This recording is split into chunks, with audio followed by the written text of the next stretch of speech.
So, welcome to Can Do Heart and Mind's Burnout Busting Week. Today, I have a really special guest invited, and this is Tracey Robertson. And Tracey, would you like to tell me a little bit about yourself? Thank you, Chris. Yes, I am Tracey, and most people would describe me as a bookkeeper, but what I actually do is help business owners and homeowners, because let's face it, life generates paperwork. However much we say we're in the digital age and everything's electronic and online and we're not getting as much post, but it's all in emails and things, it does generate paperwork. And it can be just so confusing to think, what do I keep, what do I need, where is it, how do I file it, and we just end up in a pickle. And if you run a small business, that's even worse. Yeah, you've got one to, so I mean, I've got one, we all have one. It's just how long it sits there before we sort it out. Mine usually gets sorted out sort of the week before tax return. Maybe not quite what I'd recommend, Chris, because that would, every time you look at it, you're likely to go, just that there's a stress and the anxiety by looking at it will just ramp up just that little bit more every time you look at it, and it'll always be in your head till it's done. No, exactly. And but I'll do it once, and then it happens again. You sort it out, it happens again. It does, but there are ways to mitigate that. So I work with people to find a way that works for them, so they're not overwhelmed by all this paperwork all the time. And especially if you're in business, that's really important, because I'm afraid I've seen too many businesses, and I'm very worried for a lot of business owners this year particularly.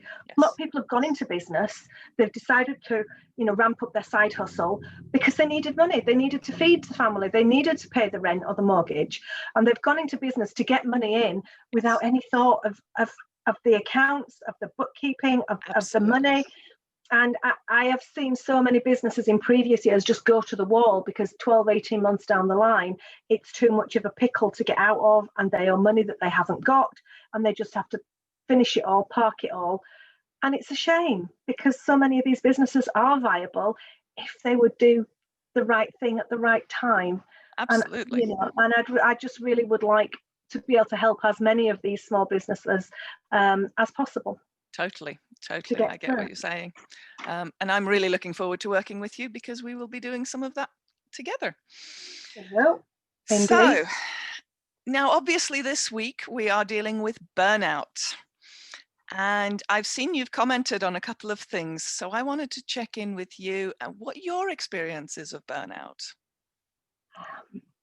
I, up until very recently, have been a workaholic all my life. I started work at, I was 15. It was a Saturday job, but because it was Woolies and because I was in the confectionery department, which was good fun. It was, it was flat out. Christmas stock started coming in July, and this was when we had the old price guns. Of course. Not everything, there was no e-post tills then. This was all very manual, and Easter eggs would start coming in at the end of November because we sold all the Christmas stock. But I would work virtually, and this is when I was doing my O-levels, so I'm kind of giving away how old I am here, because I did O-levels and not GCSEs. And I would work all of October half term full time. I would go in every night after school from 3:30 till 5:30. We had 3 late nights a week till 8 o'clock, 9 o'clock and 8 o'clock. And I was doing all of that at school all day, working about 20 odd hours a week and studying for GCSEs, for O-levels as well, for the mocks, expected to get straight A's. So I think my burnout started probably then and continued, and I would, in jobs when I left school and in jobs I was working 80 hours a week, and it's just something I've always done. And it came to a head when my little boy was born, and I was working 3 jobs, never seeing him, trying to maintain a marriage, and know who I was, and it to the point, had I not done something then, I wouldn't be here now. No, Absolutely. because I was literally just so exhausted that it would have just taken a momentary blip of concentration, and Yes. it's an accident waiting to Yes. happen. No, absolutely. And I mean, there are other different kinds of burnout as well, Oh, totally. emotional stress and everything else, and particularly small business owners, because you try and do everything yourself. Oh, You know, yes. yes, and especially women. I mean, I'm not discounting men Mm. at all, because obviously they suffer from burnout and stress as well. But Mm-hmm. obviously, from a personal point of view, I can understand more Yes. about how women cope, because we do feel that we have to be, the perfect wife, the perfect mother, the Yes. perfect children's party host, the perfect neighbor, the perfect daughter, sister, everything. Totally. And we just Absolutely. carry on, and we continue and continue, and we burn out. Yeah. Totally. And usually it's least when you kind of, not that we ever want to, but it's least when everything is sorted, if you see what I Yes, mean. exactly.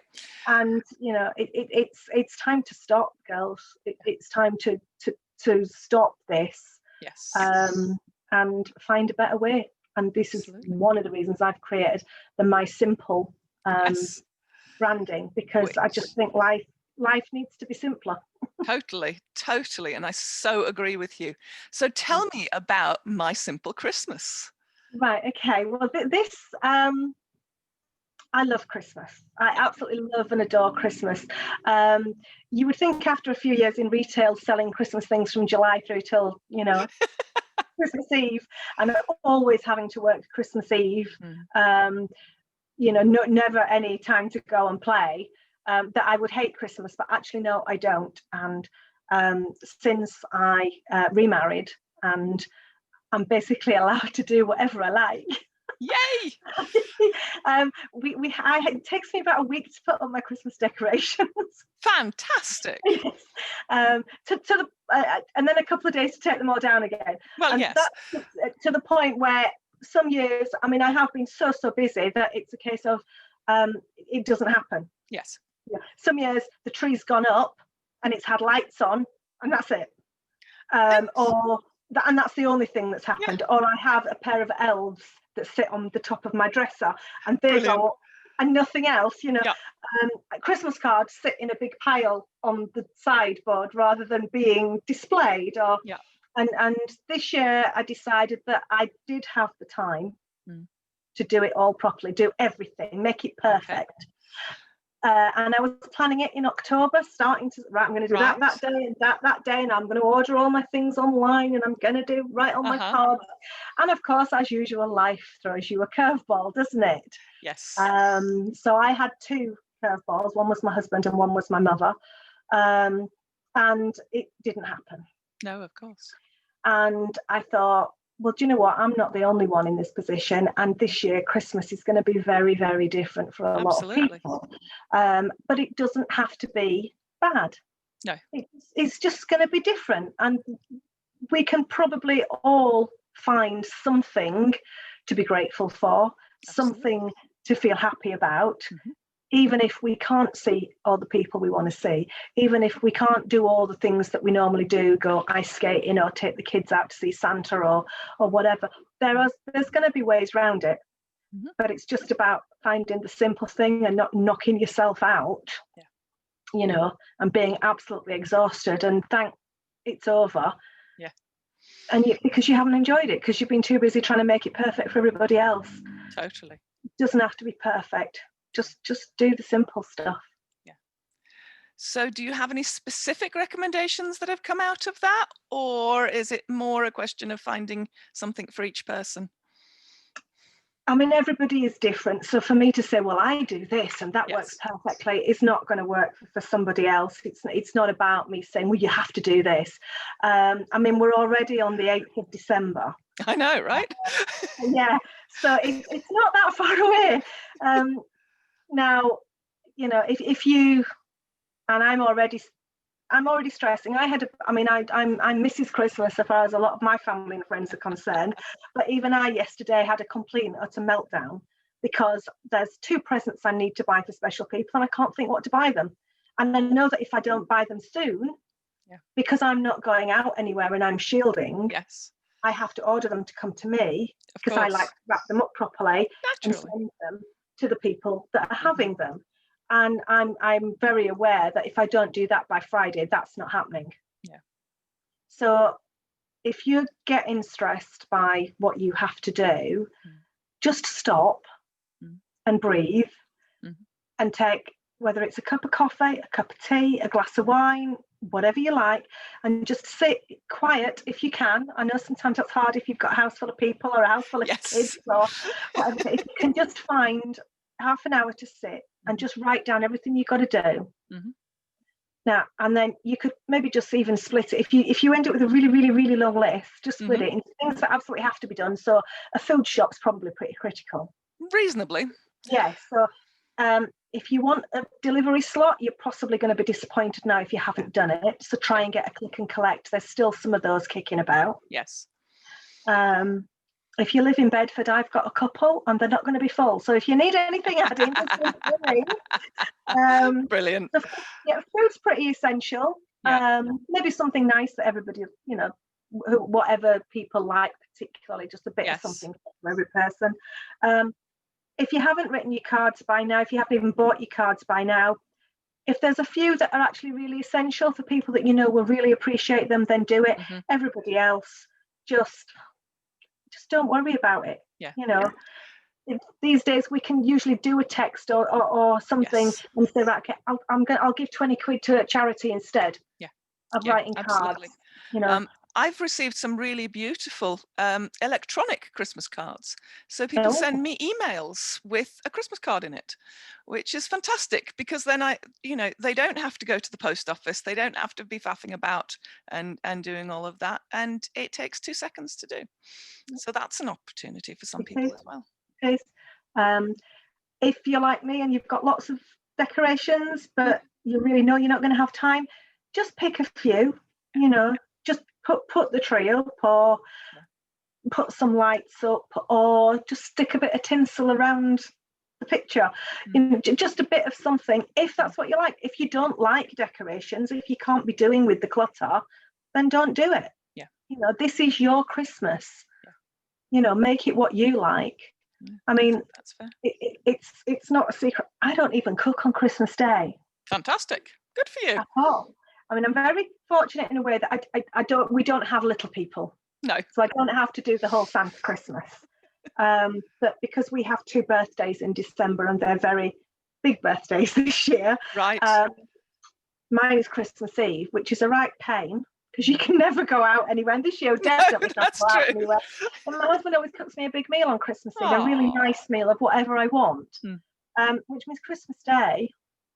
That kind of is our Christmas Day. You don't want to eat anything else. So I just laze around in my pajamas, drinking champagne and eating pork pie and crisps and prawn cocktail and biscuits. Sounds brilliant.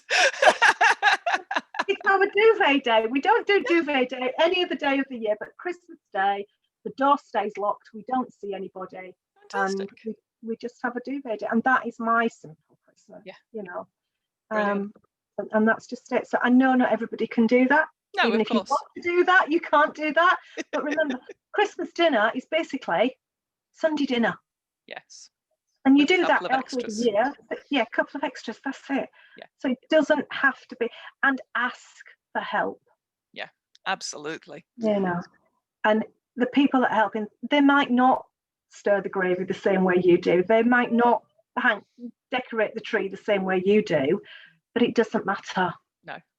It really doesn't matter. If that helps you, stops you having burnout and stops you reaching for the 3rd bottle of gin or whatever it is that you do, because we know that's not good for us, really. Just do it. Not perfect, just done. Yeah. And so that you're happy with it. I think that's very, very true. Do what's right for you. Yeah, it is. It is finding what works, what is right for you. I think that sounds absolutely amazing. I'm not sure I'll join you in the pork pies, but other than that, your Christmas Day sounds perfect. It's a champagne and pajamas. Yeah, I haven't quite learnt the pork pies. I find them a little bit odd, but other than that, yeah, I might be there.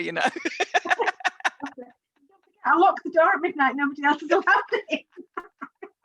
So I've got to get there the 24th. Yes, get there the 24th. Yeah. Yeah. Fantastic. Thank you so much, Tracey, for joining us. And I hope that you have a happy Christmas. And you as well.